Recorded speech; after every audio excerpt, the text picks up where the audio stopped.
அனைவருக்கும் வணக்கம். இன்றைக்கு நாம நம்முடைய சேனல்ல ஏகாதசி விரதங்களில் ஒவ்வொரு ஏகாதசிக்கும் ஒரு சிறப்பும் தனியான கதையும் தனியான பலனும் இருக்கும். அப்படி சைத்திர மாதம் என்று சொல்லப்படும் பங்குனி மாதத்தில் வரும் காமதா ஏகாதசி என்பதும் சிறப்புக்குரிய ஏகாதசிகளில் ஒன்றாக இருக்கு. இந்த ஏகாதசி விரதத்திற்கு அப்படி என்ன சிறப்பு இருக்கு, இந்த ஆண்டு எந்த நாள்ல காமதா ஏகாதசி விரதத்தை கடைபிடிக்கணும் என்பது பற்றிய தகவல்களை பார்க்கலாம். நம்ம எனர்ஜெட்டிக் வேர்ல்ட் யூடியூப் சேனல்ல வர பதிவுகள் உங்களுக்கு பிடிச்சிருந்தா லைக் பண்ணுங்க, ஃபேமிலி அண்ட் ஃப்ரெண்ட்ஸோட ஷேர் பண்ணுங்க. மறக்காம நம்ம எனர்ஜெட்டிக் வேர்ல்ட் யூடியூப் சேனலை சப்ஸ்கிரைப் பண்ணுங்க. பக்கத்துல இருக்க பெல் சிம்பல் கிளிக் பண்ணிட்டு அதுல ஆளுங்கிற நோட்டிபிகேஷனையும் டச் பண்ணுங்க. அப்பதான் நான் அப்லோட் பண்ற வீடியோஸ் எல்லாம் உடனுக்குடனே உங்களுக்கு கிடைக்கும். வாங்க இப்போ வீடியோக்குள்ள போகலாம். திதிகளில் 11ஆவதாக வரும் ஏகாதசி பெருமாள் வழிபாட்டிற்குரிய மிக முக்கியமான நாளாக சொல்லப்படுது. வளர்பிறை தேய்பிறை என்று மாதத்திற்கு 2 ஏகாதசிகள் வருவதும் உண்டு. ஏகாதசி நாள்ல விரதம் இருந்து மனதார மகாவிஷ்ணுவை வழிபாடு செய்யறவங்களுடைய பாவங்கள் முழுமையாக நீங்கும், புண்ணியம் பெருகும் என்பதும் நம்பிக்கை.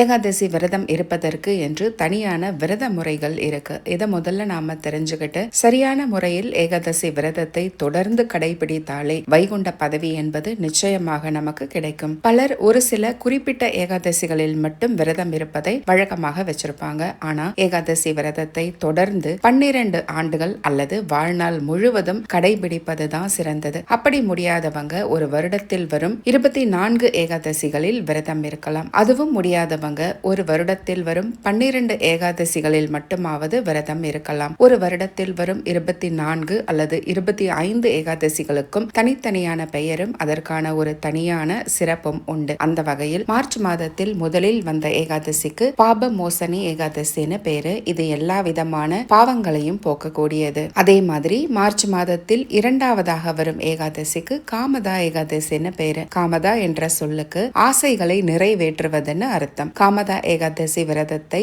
எவர் ஒருத்தர் முறையாக பக்தி சிரத்தையோடு கடைபிடிக்கிறாரோ அவங்களுடைய நியாயமான ஆசைகள் அனைத்தையுமே பெருமாள் நிறைவேற்றி தருவார் என்பதுதான் உண்மையும் கூட. வராக புராணத்தின் படி மிகப்பெரிய வேத யாகங்களை செய்வதை விடவும் காமதா ஏகாதசியை கடைபிடிப்பது அதிக புண்ணியமானது என்று பகவான் கிருஷ்ணரே மகாராஜா யுதிஷ்டருக்கு இந்த ஏகாதசியின் சிறப்புகள் பற்றி விளக்கியதாக புராணங்களும் சொல்லுது. காமதா ஏகாதசி விரதம் இருக்கிறவங்களுடைய பாவங்கள் அனைத்தும் நீக்கப்பட்டு அவர்களுடைய நியாயமான ஆசைகள் முழுமையாக நிறைவேற்றப்படும் என்பதுதான் உண்மையும் கூட. இந்த மாதம் 29ஆம் தேதி ஞாயிற்றுக்கிழமை காமதா ஏகாதசி வருது. திதி ஆரம்பிக்கும் நேரம் காலை 11:14 நிறைவடையும் நேரம் மார்ச் 29ஆம் தேதி காலை 9:32 ஏகாதசி திதி மார்ச் 28ஆம் தேதியே ஆரம்பித்து 29ஆம் தேதி காலை வரை மட்டுமே இருக்கிறதுனால காமதா ஏகாதசி விரதத்தை மார்ச் 28ஆம் தேதி கடைபிடிப்பதா அல்லது